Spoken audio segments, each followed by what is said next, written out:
Second London Baptist Confession. I'm at the founders. They have this in modern English. So chapter 3 on God's decree. Let's take a look and see what it says here. So the section that Leighton would be talking about when it comes to God's decree would be here in chapter 3, starting in section 1. And section 1 is actually what he would be dealing with. Section 1 says this. It says, from all eternity, right? From all eternity, God decreed everything that occurs, right? Or whatsoever comes to pass in the original language.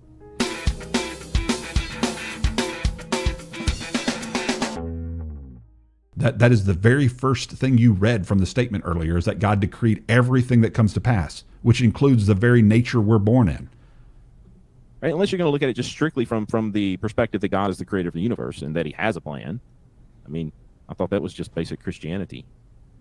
Right? People are responsible for their own sins, Leighton. They have no recourse to go to God and say, why have you made me this way? Again, I agree with all of that because I don't believe he made them the way you think he made them. Okay? So the reason they can't talk back to God is because God has made himself known to them.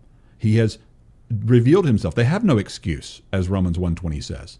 Calvinism is giving back the very excuse we don't think they have. So I agree with all of that, but I agree with it because our system actually has a way in which they're held accountable.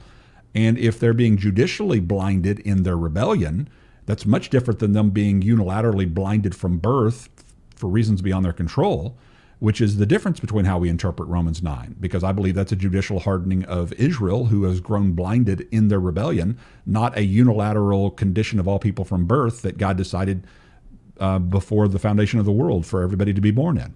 A little short about that when you said that, something about that, but they have no recourse to do that. That has already been taken care of and mentioned by Paul in Romans 9, right? Has the thing that is made have the right to question the maker and say, why have you made me thus?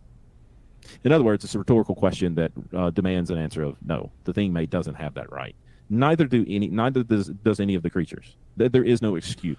But on Calvinism, the reason they're even questioning the maker is because God decreed for them to question their maker. So the question itself seems to propose that there's a libertarian freedom, because why would the person be questioning God if they didn't have the libertarian freedom to question God?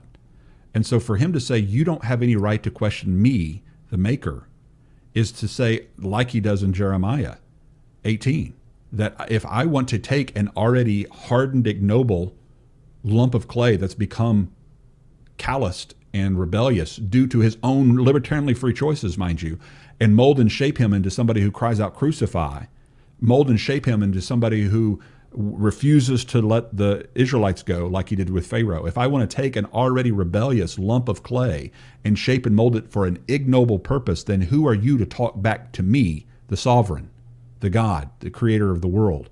There's a big difference of that interlocutor versus if I want to take somebody and unilaterally create them for destruction before they're ever born and cause them to reject me from birth because of the nature they were born with and because I really hated them and I really don't love them and I didn't send Jesus to die for them.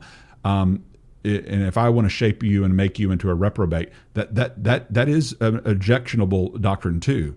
But it's a far different objection than the objector, a Jew, objecting to the concept of being judicially hardened so as to engraft the barbarian Gentiles into the tree of salvation, into the kingdom of God, which is the actual issue that Paul is addressing in Romans 9 through 11, quite obviously.